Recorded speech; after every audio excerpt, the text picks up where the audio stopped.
আমি শর্মিলা রেসিপি বেঙ্গলে সবাইকে স্বাগত। আজকের রেসিপি হলো মুগ ডালের ভর্তা, যার জন্য মুগ ডাল নিয়েছি কিছুটা, আর এটা ড্রাই রোস্ট করে নেব। ড্রাই রোস্ট করে নেওয়ার পর যে কোনো একটা পাত্রে আমি ঠান্ডা করার জন্য ঢেলে নেব। আর এটা কিন্তু রোস্ট করে নিয়েছি আমি, এখন একটা থালায় ঢেলে ঠান্ডা করে নেব।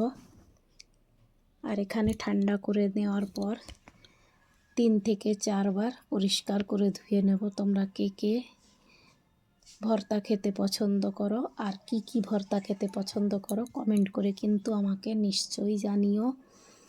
আর এখানে আমি কিন্তু পরিষ্কার করে ধুয়ে নিয়েছি। এবার এখানে দেখো পরিষ্কার জলও বেরোচ্ছে ডাল থেকে। এবার আমি কিন্তু সেদ্ধ করার জন্য কড়াইতেই বসিয়ে নেব। কড়াইটা আমি কিন্তু ধুয়ে পরিষ্কার করে নিয়েছি আর পরিমাণ মতো জল দিয়ে সেদ্ধ করতে বসিয়েছি। এখান থেকে ফেনাটা আমি উপর থেকে ফেলে নেব।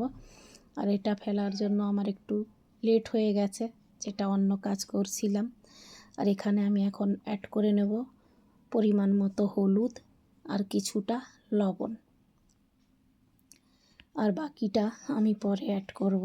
লবণ আর হলুদটা এখনই অ্যাড করে নিয়েছি, তোমরাও কিন্তু এইভাবে অ্যাড করে নেবে। আর মুগ ডাল কিন্তু ড্রাই রোস্ট করে নেওয়ার পর এইভাবে ভর্তা বানালে খুবই টেস্টি হয়। এখন কড়াইতে আমি অ্যাড করে নিয়েছি কিছুটা অয়েল আর পরিমাণ মতো লঙ্কা। তোমরা শুকনো লঙ্কা ভেজে নেবে, আমিও ভেজে নিয়েছি, যে যেমন পছন্দ করো। এরপর এখানে কড়াইতে আমি দিয়ে নিচ্ছি কিছুটা কালো জিরা, যেটা আমি ফড়ং হিসাবে অ্যাড করে নিয়েছি। আর এখানে কিছুটা রসুন, যেটা কালো জিরা দেওয়ার আগেই আমার ভেজে নেওয়া দরকার ছিল, কিন্তু আমি পরে দিয়ে নিয়েছি। এবার আমি অ্যাড করে নিয়েছি পেঁয়াজ। তোমরা কিন্তু কালো জিরে দেওয়ার আগে রসুনটা ভেজে নামিয়ে রাখবে। তারপর এখন দেখো আমি রসুনগুলো আলাদা করে নিচ্ছি এক সাইডে খুন্তির সহায়তায়। আর এদিকে পেঁয়াজ কিন্তু বেরিস্তার মতো করে আমি ভেজে নেব। এখানে লঙ্কা লবণ দিয়ে আমি কিছুটা লবণ ডালে আগে থেকে অ্যাড করেছিলাম, এই জন্য অল্প করে লবণ দিয়ে ভালো করে মিক্স করে নেব। এদিকে রসুনও আমি একসঙ্গে মিক্স করে নিয়েছি। আর এখন সেদ্ধ ডালটা থালায় নামিয়ে আর উপর থেকে অ্যাড করে নেব, যেটা হচ্ছে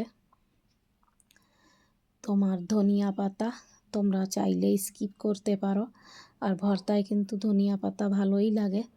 আর এখানে আমি অ্যাড করে নিচ্ছি বেরিস্তা, যেটা ভেতর অয়েল আছে। তোমরা চাইলে কিন্তু কাঁচা অয়েলও অ্যাড করতে পারো, সরিষার অয়েল, যেটা খেতে খুবই ভর্তার সঙ্গে ভালো হয়। আর আমি কিন্তু এই যে বেরিস্তার ভেতর যে অয়েলটা ছিল ওটাই দিয়েই ভালো করে মিক্স করে নিচ্ছি। আর এইভাবে তোমরা এর ভেতর কিন্তু কাঁচা পেঁয়াজও অ্যাড করতে পারো। আমি কিন্তু উপর থেকে সালাদ হিসাবে কাঁচা পেঁয়াজ ব্যবহার করে নেব। আর এটা কাঁচা পেঁয়াজ দিয়ে খেতে কিন্তু খুবই টেস্টি লাগে।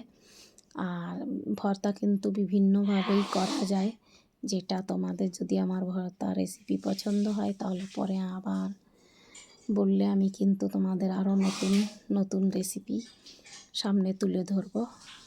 আর যদি ভালো লাগে লাইক কমেন্ট শেয়ার করে পাশে থেকো, ভালো থেকো। আর এইটা হচ্ছে উপর থেকে কিন্তু আমি একটু লেবু আর ধনিয়া পাতা অ্যাড করে একটু সাজিয়ে নিচ্ছি, যেটায় সুন্দর দেখা যায়, এই জন্য উপর থেকে একটা লঙ্কা অ্যাড করে নিয়েছি। আর কেমন লাগলো ভর্তা রেসিপিটা কমেন্ট করে কিন্তু নিশ্চয়ই জানিও। ভালো থেকো, বাই।